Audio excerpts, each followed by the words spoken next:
التقى وزير الشؤون الخارجية والجالية الوطنية بالخارج رمضان العمامرة اليوم الجمعة بنظيره السعودي فيصل بن فرحان في باريس، وحسب ما غردت به وزارة الشؤون الخارجية على تويتر، فقد جاء اللقاء على هامش الدورة الرابعة لمنتدى باريس للسلام. يشارك وزير الشؤون الخارجية والجالية الوطنية بالخارج رمضان العمامرة اليوم الجمعة في مؤتمر باريس حول ليبيا المنظم بمبادرة مشتركة بين كل من ألمانيا وإيطاليا وفرنسا وحكومة الوحدة الوطنية الليبية بالشراكة مع الأمم المتحدة، وهذا بصفته ممثلا لرئيس الجمهورية عبد المجيد.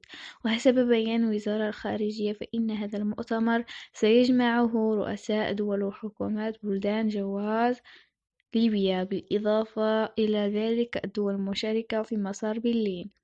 بالإضافة إلى ذلك ممثلي المنظمات الدولية والإقليمية المعينة على غرار الأمم المتحدة والاتحاد الإفريقي والاتحاد الأوروبي وجامعة الدول العربية.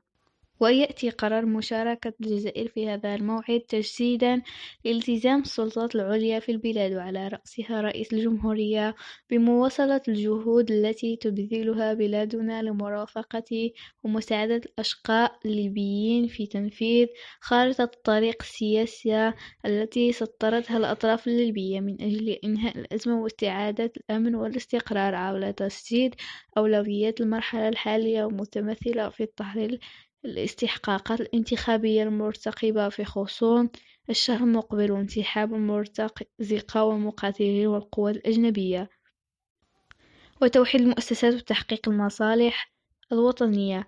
وبالإضافة إلى مشاركة في أشغال المؤتمر وإلقاء بيان باسم رئيس الجمهورية، سيكون للوزير أمارة على هامش هذا الاجتماع عدة لقاءات ثنائية مع نظرائه من الوفود المشاركة وممثلي المنظمات الدولية والإقليمية. وأعلن وزير الشؤون الخارجية رمضان العمامرة يوم الأربعاء أن رئيس الجمهورية عبد المجيد لن يشارك في ندوة باريس حول ليبيا. زيادة على ذلك، أكد العمامرة أن الجزائر ستكون حاضرة في ندوة باريس وتؤدي دورها كاملا غير منقوص في حل الأزمة الليبية. بالإضافة إلى ذلك أشار الوزير إلى أن علاقات الجزائر بفرنسا معقدة بحكم التاريخ والجغرافيا، مشددا على أن للجزائر سياساتها المستقلة التي لا تتأثر بقرارات دول أخرى.